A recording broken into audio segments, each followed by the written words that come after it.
It's episode 116 of the Keto for Women show.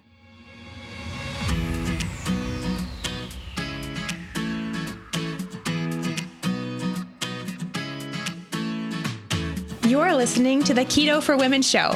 This podcast provides the tools you need to create your own expression of a healthy ketogenic lifestyle so you can stop obsessing and start living. I'm your host and nutritionist, Shawn Miner. Now, let's get on with the show. Hey, friends. Welcome back. Thanks as always for joining me on this episode of Keto for Women. Today, I'm touching on a hot topic that I think a lot of you are potentially wondering, potentially already know. I do know that I wasn't even planning on talking about this topic, but an Instagram post led to a lot of requests for this topic. So I decided to make it happen because there was enough interest from you all. So we are talking today all about how to quit keto. Not only how, when, why. Probably won't talk about where because we don't need to know where. Not important. So yeah, we're going over all of that and how to quit keto, how I quit keto, what I did, what I didn't do, when I knew it was time, all that stuff. So a lot of this is spurred from my own story, but then I do have some tips to share with you. And I think that we all kind of need to know this, whether now is the time for you to quit keto, maybe in a few months, maybe in a few years, it will be time for you to quit keto, or maybe never. And that's okay too. So we're going to go through all of that in this episode. But first, this episode is proudly sponsored by me and my passion project, the Empower Intensive Group Coaching Calls. The September class of Empower Intensive is coming up in a few days. If you're listening to this when it airs. If you're listening to this after September 3rd, 2019, no worries. I'll have information for you in a minute. But for those that are listening to it close to when it airs before Tuesday, September 3rd, 2019, this is your last chance. I'm not talking about this again. You can come to my live online coaching call all about how to silence your diet ego. I just put the finishing touches on what I'm going to be teaching and coaching you all on. Trust me, you want to be there. It is so important. Like, I am just beyond excited for this whole project that I'm doing, this Empower Intensive, these monthly coaching calls, because everyone needs to hear this information and it will change your life, not only to hear it, to be coached on it and to be basically kind of quote unquote forced to do the work. Because that's the only way any of this works is when you do the work. And that's what we're going to do. That's what I'm going to be coaching you on. And I just want you all to be a part of it so badly because I want you all to have this information in your back pocket, not just your back pocket, your front pocket, because we're going to use it all day, every day, and it will absolutely change your life. So I know one person in my whole life that I've ever met that does not have a diet ego. We all have a diet ego except for this one person, my friend, Danny. I lived with her for a short period of time. We used to be roommates years ago. This was probably 5-6 years ago. And one day we were in the kitchen. I was eating who knows what, something unappealing because I was really in my dieting hole at that point, trying to get well. And she was just eating, whatever she wants. And I was like, do you even think about what you eat? And she was like, no, I have no idea. This could be 200 calories. It could be 2,000 calories. I have no idea. I don't care. I eat what I want. I eat what sounds good. I eat what my body needs. Because she was also a soccer player, a very, very good soccer player. And that's it. She had no other thought about it. She's never thought about it a day in her life. She's Colombian. She grew up in Colombia. Maybe that's something that doesn't happen there, which is phenomenal. But I just looked at her with such awe to just have not ever thought about being on a diet or calories or carbs or anything. I was just floored. And she's the only person I've ever met. Even my dad has a diet ego. Like, it's kind of crazy. We all do because we absorb what we're hearing from friends and family, from diet culture, just even media, commercials, magazines, all this stuff, even growing up. Like, think about the magazines you looked at if you were like me, which I know there's a lot of you that didn't take part in this and you're lucky, but the 17 magazines, YM, and then it turned into Self and Fitness and Shape magazines. I mean, I lived off that stuff. And all it was talking about how to be thinner and have a smaller butt and have a perkier butt and lose your cellulite and eat this way for 28 days, take out this for 28 more days. It just, I know where my diet ego came from, but we are not immune to this information. The only person that is immune somehow is Danny. She never had a diet ego because she never put herself on a diet. She was never put on a diet. She never thought twice about it. And I just remember when she said that, I was kind of jealous. I just really wanted to be like her. And now I've done the work. Again, this is 5 or 6 years later. I've done the work. And while, I still have a diet ego, I can squash it. I can immediately tell when it's talking, what it's trying to tell me, and I can put it to bed so I don't follow it because it's not helping me. It's only hurting me. Your diet ego isn't going to help you lose weight. I know you want to think it is, but it's not. It wants to tell you, and it's trying to tell you that it will, but it won't. There are multiple studies, which we are going to go through in this coaching call, saying that it won't. Now I'm getting on a tangent, and this is not what we were supposed to talk about in today's episode. But as you can tell, I'm going to stop it here. I'm super passionate about this. You guys need it. It is your last chance to sign up. Go to SeanMiner.com/empower and sign up. It's only $29. It will change your life. $29. It will change your life. If it is after September 3rd, guess what? You still have plenty more opportunities to participate in these live coaching calls. They are happening every single month. Well, no, I'm not going to say that. Every single month besides the summer months. It's like we're going back to school and then we're taking the summer off. But you have one coming up around the corner. I guarantee it. They are all focused on these kinds of mindsets that are getting us in trouble, whether that's binge and emotional eating, whether that's getting on and off the wagon, whether that is body image issues, which is coming up really soon. We're talking about body image, so important. Even just raising your vibration to live a better life. We're talking about all of this stuff. Every single month, there will be one particular topic. So go to SeanMiner.com/empower and you can find out what the next topic is. If it's already past September 3rd, no big deal. There will be other ones coming up. And of course, super important, get on the VIP list.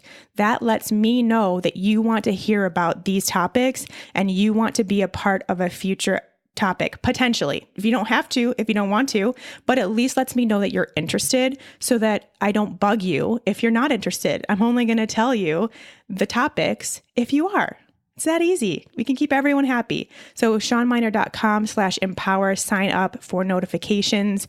That is how you will be the first to know what the new topic is and when it's happening live with me. I can't wait to meet all of you and talk with all of you live and coach some of you like a one-on-one coaching, except others will be present, but that's okay because you all learn so much. If you're anything like me, from hearing other people get coached. $29, September 3rd. Go reserve your spot. I'll see you there. All right, let's talk keto, and more specifically, how to quit keto. Now, yes, this is the Keto for Women show. Why am I talking about quitting keto? Well, I think most of you know by now, and if you don't, let me explain something. I have and always will view keto as a very important, very helpful healing protocol or tool for many people. But that does not mean that you should or need to be on that forever, as is the case with lots of other healing tools and protocols. They are for a specific period of time with a specific purpose. And once that purpose is complete, the healing protocol or tool can be modified into something either less rigid, more freedom, something different for a different thing you're healing, whatever the case. And the same thing goes for keto and how I have always viewed and approached keto. So now that I've done this podcast for almost 120 episodes, it's time to talk about getting off of keto. And I've done this before. I actually did this in episode 75, talked about how to know how long you should be doing keto. And honestly, I thought that that was kind of enough to let people know whether they should continue with keto or not. But then I realized when posting this Instagram post the other day that maybe I hadn't talked about it enough. And so I wanted to devote an entire episode on how to quit keto. Now, let me just read this Instagram post. I think that will clear up a lot in case you didn't see it, because Instagram doesn't show people anything anymore. So you probably didn't see it. Let me just read this so that you know what spurred this whole episode. I wrote, when, why, and how did I quit my keto diet? I don't really know exactly when it was, but it was sometime over the winter. My intuition gradually started leading me to include more carbohydrates at my meals, and I followed that guidance. Before this moment, when I was still in the healing process of mold illness, if I got out of ketosis, I would feel terrible. This time, it felt good and right and necessary. My sleep improved, my workouts improved, my happiness improved, all of it. I knew then that the healing I needed from keto had happened, which I'm so grateful for, and I could move on. I have and always will consider keto to be a healing protocol that can help people with specific health issues. It's a vital component to healing the body when it needs it. Unfortunately, the diet industry has gotten a hold of this healing protocol and turned it into something else for many people, something restrictive and harmful. To my dismay, I've seen those following a keto diet end up with an even worse relationship with food, a horrible body image, sucked into the comparison trap, and given an unrealistic sense of what their body can and should be doing. They think ketoing harder is the answer, fasting more, eating less carbs, etc., and it just perpetuates the real issue. While I believe in a healing keto lifestyle for those that need it, I can't promote the version that causes this crazy diet mindset. My advice, get involved with keto if you need it for healing purposes, not because it's the next thing to try for weight loss. Work on building a positive, healthy mindset in the process. That's what I did. That's what I continue to teach to other women. That's what keeps your mind right. So as you can see, a little bit of overlapping information there, talking about me getting out of keto and why, but then also sharing how it is harming other women to come at it from what the diet industry and the diet culture wants you to come at it from, which is this is the way to lose weight. And all of that is in air quotes because that's not true. Like, no way, that's not the thing. But we've been told that that's what we want to believe. And that's what we do when we're keto. And then that's when it becomes this thing where we need to talk quitting, because if you're doing it for that purpose and that purpose alone, I don't recommend it. It's super restrictive. Like I said, it leads to poor body image, and a lot of us are already coming into keto with a poor body image, but we leave feeling even worse. We have a terrible relationship with food. We become scared or feel fearful around foods, which we talked about a few weeks ago. And it leads to so much worse things that you're doing for you and the health of your body than before you even started keto. And that's my fear with this. And that's why I'm open about me quitting keto. I'm open about what I think has happened. And you can go back to previous episodes of the Keto for Women show where I talk about how I just really, really hope that the diet culture wouldn't get a hold of it. And this was obviously a couple of years ago. And now it has. And now I don't look at it the same. It's not viewed the same. And it sucks. As someone who has worked as a keto practitioner for years now, it really sucks. And I find myself pulling away from that because of what keto means to a lot of people now. Like, I just can't be a part of that. So what I was fearful would happen to this amazing healing protocol has. And so now we have to talk about that. And no, we're not going to talk about it in this episode all that much, but maybe that I can make that a whole different episode about just like replacing the diet mindset that you now have with keto and getting to a better place where you can use it as a healing protocol. Maybe that will come up, but we will kind of talk about it a little bit. So as you read, this is my story just quickly with quitting keto. How did I do it? I just started eating more carbs. I was being led by my body to eat more carbs. I just had this feeling. And yes, I had already worked on using my intuition. I already considered myself intuitive to some degree because I had been very intuitive with my keto premonition and everything that had happened with my keto diet. And so I also felt that pull to get out of keto. I just, all of a sudden, it was really weird. It was like one day I went to the grocery store and I always had my typical things. I think we always have our typical things that we get at the grocery store. And it was like, all of a sudden I was getting bananas and sweet potatoes and just putting more carbohydrates in my cart. Naturally, they looked really good. They sounded really good. And I just knew that they would feel good. And as I mentioned in the past, I had tried adding in more carbohydrates, even not intentionally, just kind of having some sweet potato fries out with friends or something like that while using my intuition and knowing that that sounded really good, would make me really happy, but could potentially get me out of ketosis.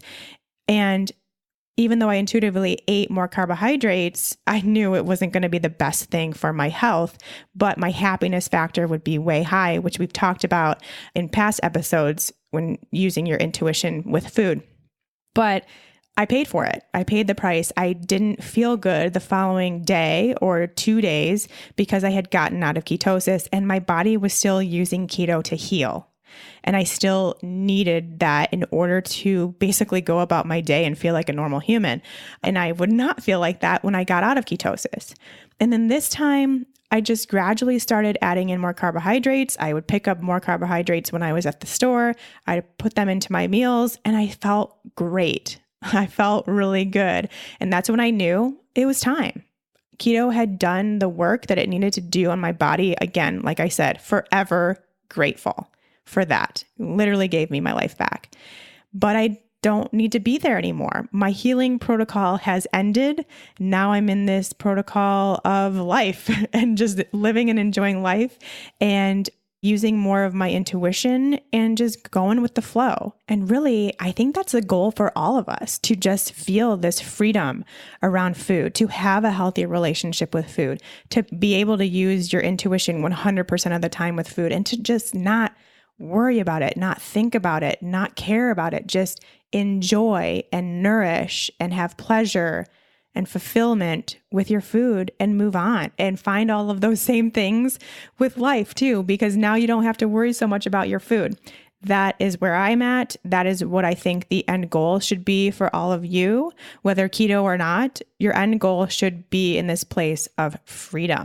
And I think you all know also that I truly believe that keto is an awesome jumpstart to this. I think it really, really helps women to get to this place of eating intuitively and having freedom with their food, because you are taking the steps to heal your body, to heal your blood sugar, to reduce your cravings, kind of get that sugar monster in check so that you can actually be guided by your body and your health and your intuition versus these massive sugar cravings, right? And having these blood sugar swings and having to take control of those.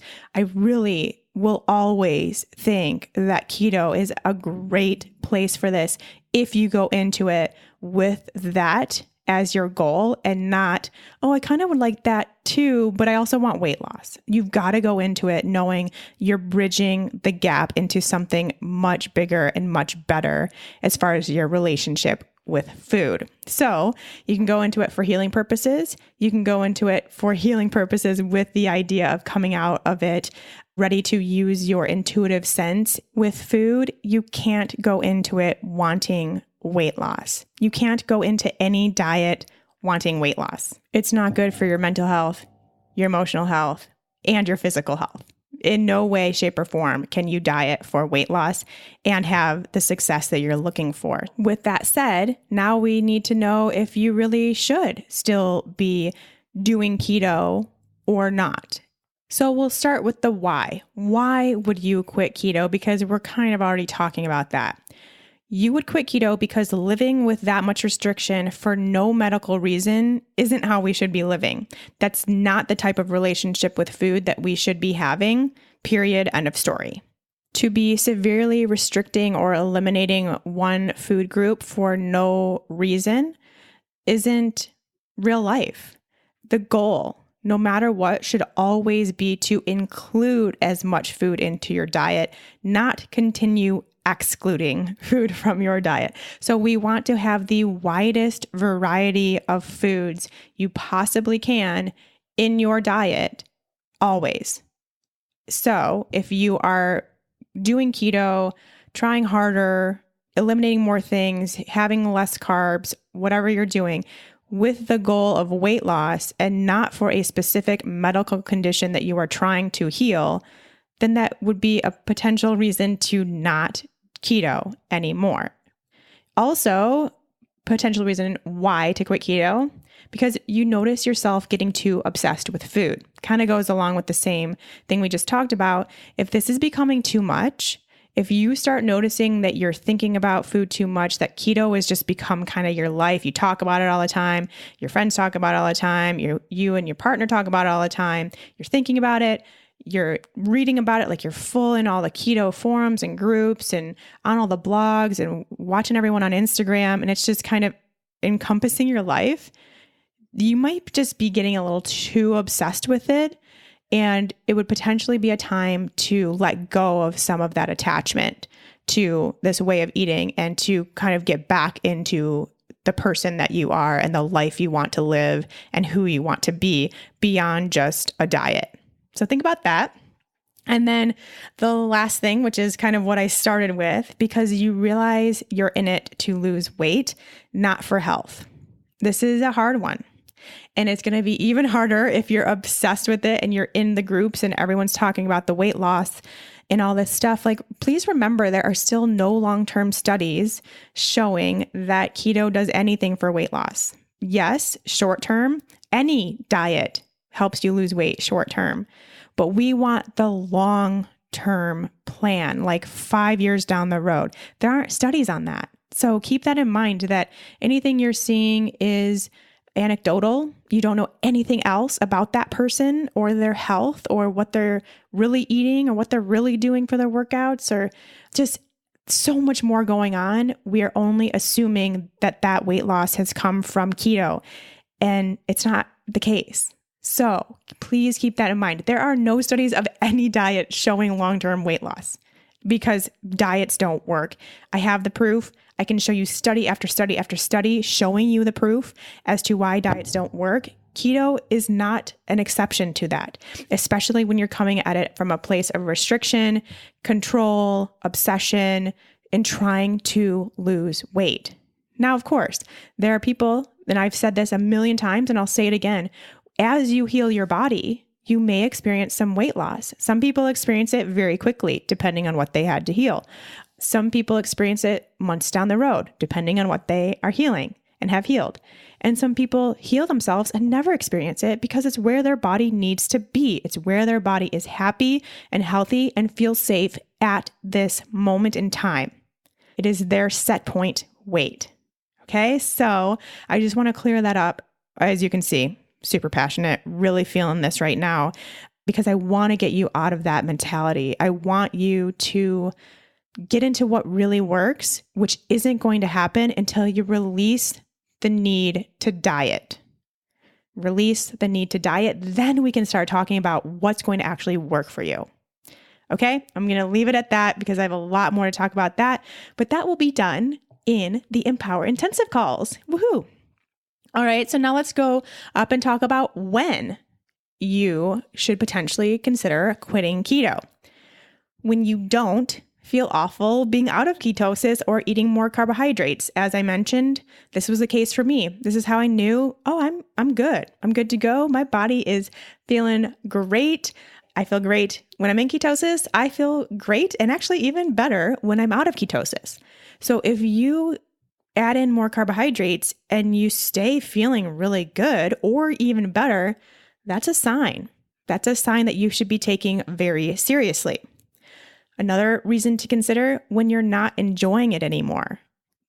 Oh my gosh, this is huge. If you are not enjoying keto, don't force it. Please don't force it.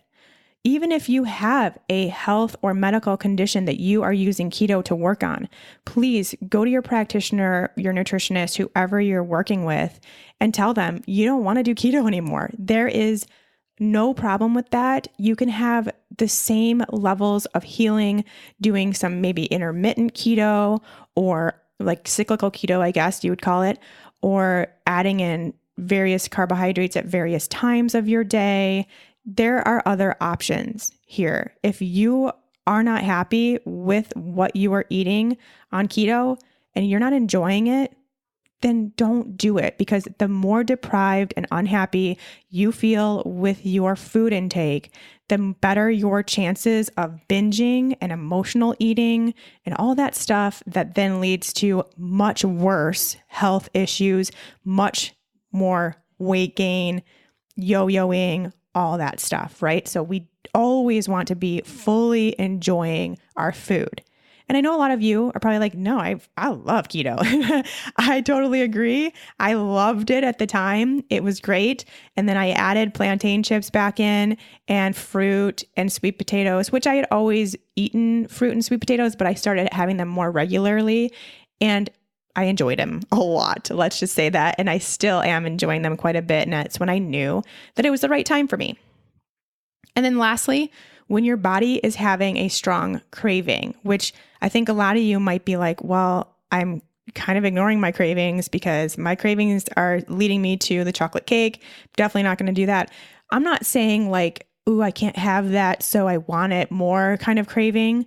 I'm saying like your body's telling you something like, hey, that banana with some almond butter would do me really good. Again, it's using your intuition. It's knowing the difference between an intuitive craving and basically your ego. We've talked about the ego now. We're talking about it more in September, but we've talked about it before a few episodes ago. Your diet ego, if it's like, oh man, that chocolate cake, how do I not have that donut? Like that, I'm really craving that donut, which if you are, it's also a sign. If you are really craving that donut and chocolate cake, it's a sign that you're not enjoying it anymore. Your body's not enjoying it anymore. And it might just need more carbohydrates, which is fine. There is nothing wrong with carbohydrates. They are not harming your body in the degree that you will be eating them. Okay. So just keep that in mind. Start to be more curious about your cravings, I guess. Start learning more about them and understanding where they're coming from and eating that food if you really intuitively want that food. All right, now we're digging into the how. If you are feeling like it might be time to start exploring not being keto, how do you quit? Here are my tips for you. Number one, notice what sounds good in all aspects of nourishment, pleasure, and satisfaction. Is it still high fat, moderate protein, low carb? That sounds really good as far as how you're going to nourish your body, what pleasure you're going to find in your food, and how you're going to feel satisfied. Is it still high fat, moderate protein, low carb? Cool. If not, continue thinking more about what does sound good. Does it sound better to have the handful of macadamia nuts you're used to for your snack? Or does an apple with almond butter sound better? Which one? Does adding a sweet potato to your dinner instead of having the extra avocado sound satisfying to you? Give it a try. It's okay to want to experiment beyond keto. I'm giving you full permission right now to start experimenting with intention. And that's my number 2 tip here is be intentional with it. Be aware of how you feel before, during, and after that meal, that food, whenever you are starting to introduce foods that you haven't had since going keto. You want to make sure you are fully aware. How do you feel after? That's a very big sign of if that food works for you or not, or if it's the right time for you or not. It could be an hour after, it could be a day after, but your awareness is on. You've turned that awareness button to on and are really paying attention. You're noting any positive or negative feedback, and then use that information to fuel your next decision. So if that apple with almond butter, you ate it, thought it would be really, really great, and ended up feeling bad a few hours later, like had this major crash of energy, had to go take a nap, started feeling dizzy or weak or lightheaded, something like that, then you know that wasn't the right decision. But that doesn't mean that keto's not right. It might just mean that maybe half an apple is right, or maybe having an orange instead, or something like that. So you're just using information to build your own case on what does and doesn't work, which is, of course, something I've always recommended from the start. So with that, you're also taking your time with the transition. So just as I recommend and teach in the Fat Burning Female Project to take your time getting into ketosis to help the body adjust and keep it pretty stress-free, now we're also going to work on taking our time getting out of ketosis to keep it stress-free and a non-event. So spend a few weeks altering your food choices to give your body time to adjust. Now, number 4, work on your diet mindset in the process. Okay, this is a big one that, of course, I could talk about a whole episode, but I'm not going to. What I will say is realize that adding in more carbohydrates and eating less fat is not going to make you gain weight. You have to disconnect your diet mindset with your weight gain loss mindset. So getting out of ketosis won't make you gain weight. If you're restricting and undernourishing and you've been approaching it as a weight loss diet, then that could cause weight gain as you start getting out of ketosis.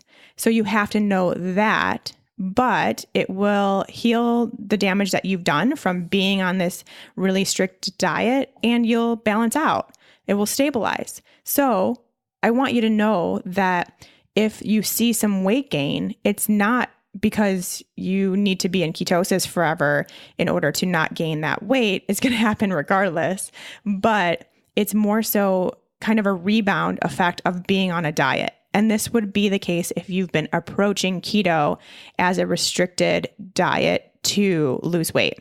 So if you've had that kind of diet mentality while following keto, then you might exceed that. But I just want you to know that that does not mean keto doesn't work for you. It's not because you're out of ketosis that you're gaining weight, because that would also come with feeling really bad. That's why I want you to know how you feel when you get out of ketosis beyond what your body is doing. How do you feel regardless of the weight loss or weight gain that's happening? And I have to say, honestly, I know quite a few people now that have been keto for some time and then stopped being keto and started eating more of a balanced, real food, intuitive way of eating and lost weight.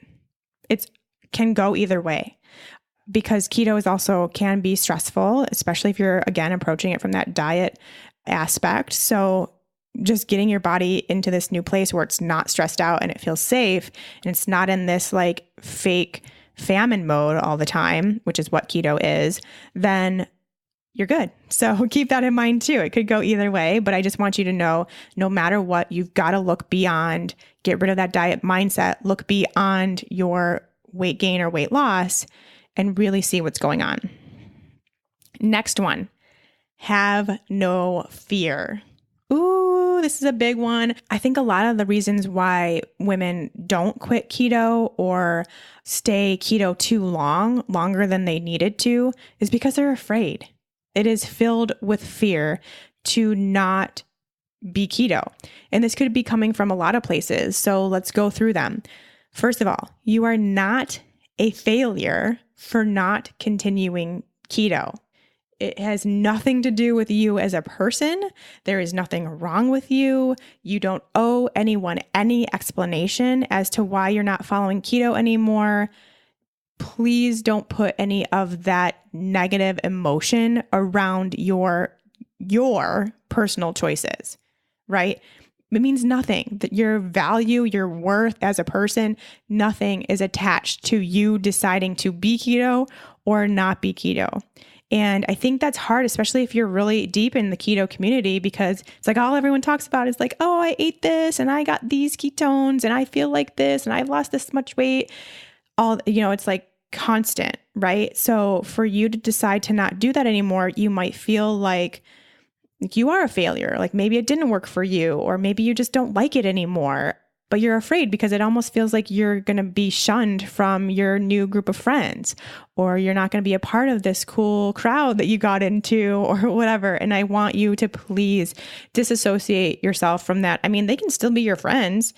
They don't have to eat the same way as you in order to still be your Instagram friends or whatever. So keep those separate. And then, of course, in that last point, talking about possible gain of weight or loss of weight, again, that provokes a lot of fear for a lot of people. And now you might be scared to not be keto because you're scared of gaining weight, or maybe you're scared of getting sick again or whatever. So remember, you are doing this with a very intentional approach, a very intuitive approach, and you are listening to your body. And that is the only way that you have any chance of getting to a place of health, of getting to a place of a naturally stable weight, of getting basically what you want, having this food freedom and having this healthy relationship with food. You got to start somewhere. And I think that this could be a really good place for you to start really honing in on all of that and using that guidance to either keep you keto or to help you quit keto. But you're not doing so thinking, oh, I'm quitting this diet, I'm quitting this 30-day program I was on, I'm quitting from trying to heal my body, I'm quitting from my weight loss goals. None of that, because it's not true. That's your diet ego. That is all coming from your ego, not this nice, gentle knowing of your intuition. Because your intuition, if you let it, is going to guide you without anything else that you need to know, or you won't even care about anything else. All right. Now, the last thing I will say, which I had this question come at me before in my DMs on Instagram, how to not go back to eating crap. So that's the massive benefit of keto, is that it eliminates or at least drastically reduces the foods that are typically high processed, fake crap foods, right? Those are typically also high carb, high sugar foods. So we naturally get rid of them when we follow keto. Here's my recommendation. You guys are going to think I'm crazy, but please hear me out. Are there any foods from your past that you really, really, really miss? Say, for instance, for some reason, people always talk about donuts as the example. I think it's because people really do really miss donuts and really, really love donuts. It's a great example. If you haven't had a donut while keto and you're worried that when you decide to quit keto, you're going to go back to having your 3 times a week donut breakfast, then I want you to really think, do you really, really miss that donut? If you do, eat them. Eat a donut. Yes, you think I'm crazy. I know. Hear me out. Again, give me a chance to explain. If you really miss it, eat that donut. Because guess what? If you don't and you really crave it and you start adding in more carbohydrates and trying to eat more intuitively, you will binge on them. Instead of having 1 donut with your breakfast, you will have a half a dozen or even a dozen. You will binge on them and you will black out. You will go for it. You will say, oh, I'm eating carbs now. I'm just saying, screw it. I'm going to go eat all the donuts. So instead of it being an all-out face stuffing, numbed out event, let's do it so you can still do that, but with full attention and intention. So get rid of all the distractions. Go get your donut, the favorite one that you haven't had in months since you started keto, been doing so great, staying away from the donuts. Go get it. Take it to a place where you have full attention. So you have no distractions. Your phone isn't out. You aren't scrolling through Instagram and Facebook. You're not checking your emails. You're not checking the weather. you're not doing anything but really giving your full attention to that donut. Now, before you begin, I want you to think about some things. How does it smell? How does it look? Does it look good? Does it smell good? Are you excited to eat it? What emotions are you having? Are you scared of what it will do? What's involved here? Now, how does it taste? Does it taste different than you expected? Is it better than you expected, which would be awesome? Or is it worse? Is it not as good as you thought it would be or that you remembered donuts used to be? This is one place where being keto and coming out of keto really is an interesting thing, because keto has the amazing ability of changing your taste buds and preferences, especially when it comes to sweetness. So there's a good chance you won't even like it. And it actually is, mine have changed so much. I think like 90% dark chocolate is my go-to. If I have 85%, I'm like, ooh, this is sweet. And then, of course, fruit is super sweet. It's more of like a dessert type item. And it usually is combined with something salty like almond butter or peanut butter, something like that to dampen down the sweetness. But what's really interesting is like food, like I have some foods that I really want to eat. Again, using my intuition, I know how much pleasure they gave me in the past, how much pleasure it would give me now to eat them. And when I do, I don't like it. I want to like it so bad. Like ice cream, for example. I want ice cream on a hot day so badly. My intuition wants me to have it. It's guiding me to it. Then I have it and it's like, whew, this is a lot. It's not that good. So just side note, you may find that you experience that as well, almost to like a saddening degree. So keep that in mind though, and be really attentive to that. How does it taste? And then afterwards, knowing that, of course, you're going to be looking for how you react. Do you have any issues with that food now? Does it make you feel better or worse? But then also think about this even a few days down the road. Once you know that you do or don't feel good eating that food, knowing that you can have that food anytime you want. You can go to that store, you can pick up that donut any day of the week, anytime you want. It's open 24 hours a day. You can have that anytime with no judgment on anyone's part, no emotion on anyone's part, nothing. It's just this thing that you're choosing to do. Do you still crave it? Now that you've had it once, now that you know you can have it anytime you want, do you still want it every day or every other day? Or do you want it once a week or once a month? Like now you have this ability to really open up your options, because they were very closed off with keto, as far as the donut goes, at least. And now you're expanding on that, and you know that that is available to you. So many times when we have cravings, it's because we think we shouldn't have that food. We can't have that food. That food isn't on plan. And I've said this a million times, talking about it now. Again, with those feelings of can't or shouldn't, like those feelings of being deprived of that food, it just makes you want it more. And that is like human physiology. There's no way around it. Our brains are meant to work that way. Because, for instance, if we don't have water, this actually happened to me not too long ago. I'm going to a lot of stories about me, but it's okay, right? So the other day I went for a hike. It was just a moderate hike, not too bad, but I forgot my water. And I have done that hike many times without water and been fine, because it's only like an hour and a half, no big deal, not even that hot of a day. It was fine. But since I knew I didn't have water and I wanted it, like I had it all packed and ready to go and I just forgot it, I could only think about that water and how thirsty I was the entire hike, when I have done that hike many times and been fine. It just was that I didn't have it, and I knew I wouldn't have it till I got home, that all I could think about was getting home and drinking the water. So it happens in all cases of life. Just another example beyond the donut of how this works. So anyway, I just want to get back to that place of wanting you to feel like you're in control, and it's your option, it's your choice, it's your food, it's your body. And coming at it from this place of attention and intention, do you really, truly want to go back to eating all those crap foods and feeling like crap too, most likely?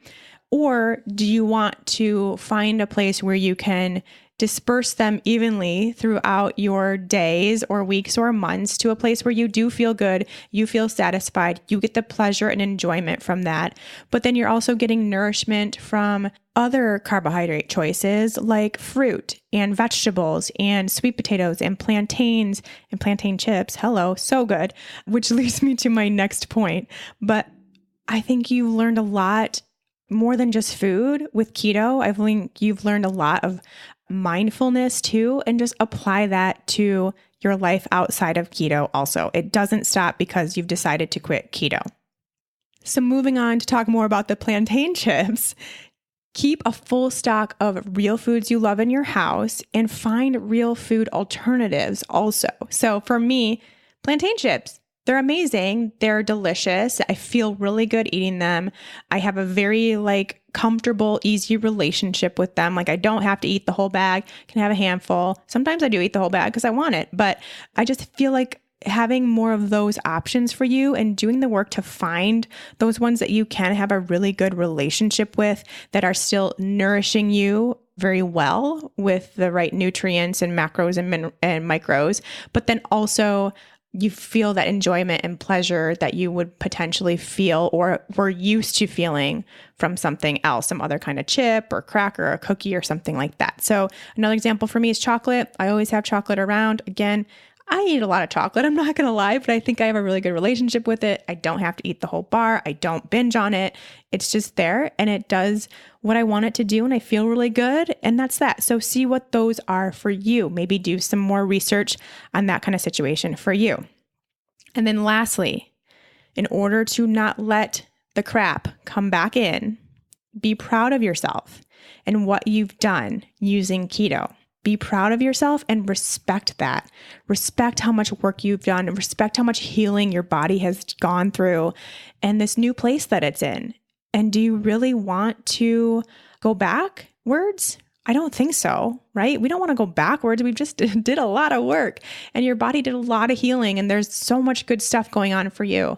And knowing that you could go back to your old, maybe emotional eating self or binge eating self or just completely disengaged self where you're not even thinking, you're going through your food choices with monotony and without any thought or respect or pride on you as a person. So we've changed that. We've gone through keto. We've done the work. Again, we're using our mindfulness that we've learned and continuing that forward. You're being proud of yourself for where you've come. You're proud of your body for what it's done, and you respect your body now. So make those choices based on that. All right. That is all I have for you today. I hope that helped. Again, if you also want to go back and listen to episode 75, How Long Should You Do Keto? I talk about a lot of the same stuff, different stuff too, just when to know when it's right for you and when it's not right for you. But let me know. Let me know if you have already done this for yourself, if you're considering it, if you have any more questions. Of course, you can always reach out to me over on Instagram. I respond to most of my DMs there. I try really hard, but it gets really hard sometimes to keep track of all of them. But I really love connecting with you all over there. And I want to know more about what process you went through or are going through or are considering if quitting keto is in your future. And one more side note, caveat, of course, there are conditions, there are definitely going to be health conditions where you do need to stay in a ketogenic state for the long term and possibly the rest of your life. And that is a reality. That is the truth. So I do want to make that very clear that this is all about each of your own individual cases on a case-by-case basis, what you have going on, what health conditions you're currently working on, and keto is helping you get through. Please keep that in mind. And yes, there will always be people where this is a long-term or lifetime plan, and that is very respectable, very cool. I totally get it. I am fully on board with you and will support you every step of the way. I was fully prepared to do keto for the rest of my life because it was the thing that got me through life. I just had the healing I needed and I didn't need to do that anymore. But that's not the case for everyone. So please also keep that in mind. Take your own case and roll with it and do what you need to do. All right, that's it for this week. I hope I've given you something to think about, and I will talk to you all next week. Bye-bye.